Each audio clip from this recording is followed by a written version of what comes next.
একজন নারী কিন্তু তাকে ভালোবাসে দুজন পুরুষ। একজন ভালোবাসার জন্য রক্তাক্ত আর অন্যজন ভালোবাসার জন্য প্রায় ধ্বংসের পথে। আর এই দুজন মানুষের মাঝখানে দাঁড়িয়ে আছে একটা অসহায় প্রশ্ন। বিধি তুমি বলে দাও আমি কার? দুটি মানুষ, একটি মনের দাবিদার। দুটি মানুষ একটি মনের দাবিদার। মাত্র একটি লাইনেই ফুটে ওঠে প্রেম, ত্যাগ, যন্ত্রণা আর ভাগ্যের নির্মম খেলা। আজও এতগুলো বছর পর এই গান শুনলে দর্শকের চোখ জলে ভরে ওঠে। কিন্তু কি এমন আছে এই গানে যা এই গানটাকে বাংলা সিনেমার সেরা ট্র্যাজিক রোম্যান্টিক গানে পরিণত করেছে? চলুন মাত্র 3 মিনিটের এই ছোট্ট ভিডিওটাতে জেনে নেওয়া যাক। বিধি তুমি বলে দাও আমি কার এই গানটি ফুল নেব না অশ্রু নেব চলচ্চিত্রের। গানটিতে অভিনয় করেছেন শাকিব খান, শাবনূর এবং আমিন খান। কণ্ঠ দিয়েছেন কিংবদন্তি সঙ্গীতশিল্পী অ্যান্ড্রু কিশোর, কনক চাঁপা এবং বিপ্লব।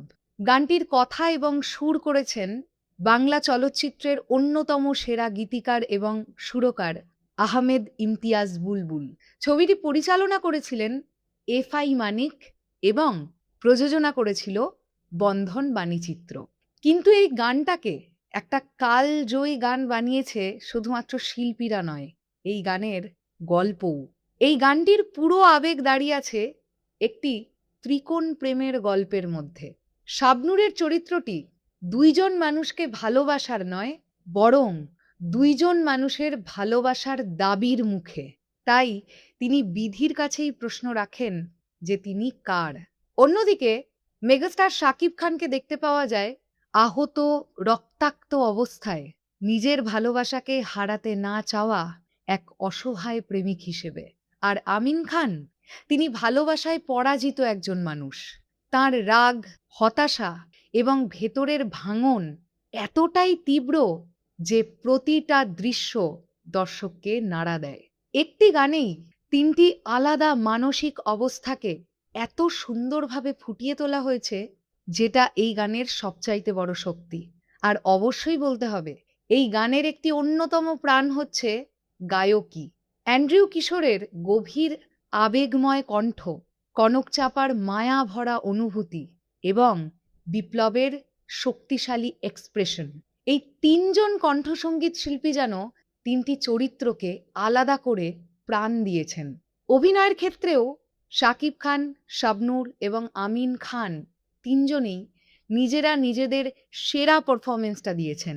বিশেষ করে চোখের ভাষা আর মুখের অভিব্যক্তির মাধ্যমে সংলাপ ছাড়াই যে আবেগ প্রকাশ করা হয়েছে সেটি আজও প্রশংসার দাবিদার। ভিজুয়ালের দিক থেকেও এই গানটা অসাধারণভাবে নির্মিত। রাতের অন্ধকার, মুষলধারে বৃষ্টি, আগুনের প্রতীকী ব্যবহার, রক্তাক্ত প্রেমিক আর অতীতের সুখের স্মৃতিগুলোকে ফ্ল্যাশব্যাকে যেভাবে ফিরিয়ে আনা হয়েছে, সব মিলিয়ে পুরো গানটি একটি সিনেম্যাটিক অভিজ্ঞতা দেয়।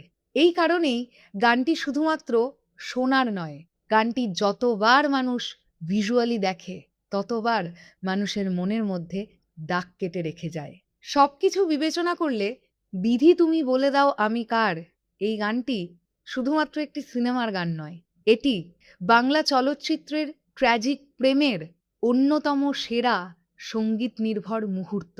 এইবার যদি রেটিংয়ের কথায় আসি, তাহলে এই গানটির কথা এবং সুরকে আমি আনডাউটলি 10-এর মধ্যে 10 দেব। মিউজিক অ্যারেঞ্জমেন্টকেও দেব 10-এর মধ্যে 10, গায়কীকেও দেব 10-এর মধ্যে 10, অভিনয়ের দিক থেকেও আমি রেটিং দিতে পারি 10-এর মধ্যে 9.8, আর ভিজুয়াল প্রেজেন্টেশন আমি 10-এর মধ্যে 9 দেব। আবেগীয় প্রভাব যদি দিতে হয় তাহলে 10-এর মধ্যে 10, রিওয়াচ ভ্যালু ডেফিনেটলি 10-এর মধ্যে 10, আর ওভারঅল যদি আমি এই গানটিকে রেটিং দিই তাহলে আমি 10-এর মধ্যে 9.9 দিচ্ছি। এবার আপনারা চট করে কমেন্ট সেকশনে জানান তো, ফুল নেব না অশ্রু নেব চলচ্চিত্রের বিধি তুমি বলে দাও আমি কার এই গানটি আপনাদের কাছে কতটা পছন্দের? আপনারা সব মিলিয়ে গানটাকে 10-এর মধ্যে কত দিতে চান? আর এর পরবর্তী ভিডিওতে কোন গানের রিভিউ চাইছেন কমেন্ট সেকশনে লিখে জানাতে কিন্তু ভুললে একেবারে চলবে না। তাহলে আমি পৌশালী, এতক্ষণ ছিলাম আপনাদের সঙ্গে। আপাতত বিদায় নিচ্ছি। আসবো আবার খুব শিগগিরই নতুন কোনো ভিডিও নিয়ে। টাটা।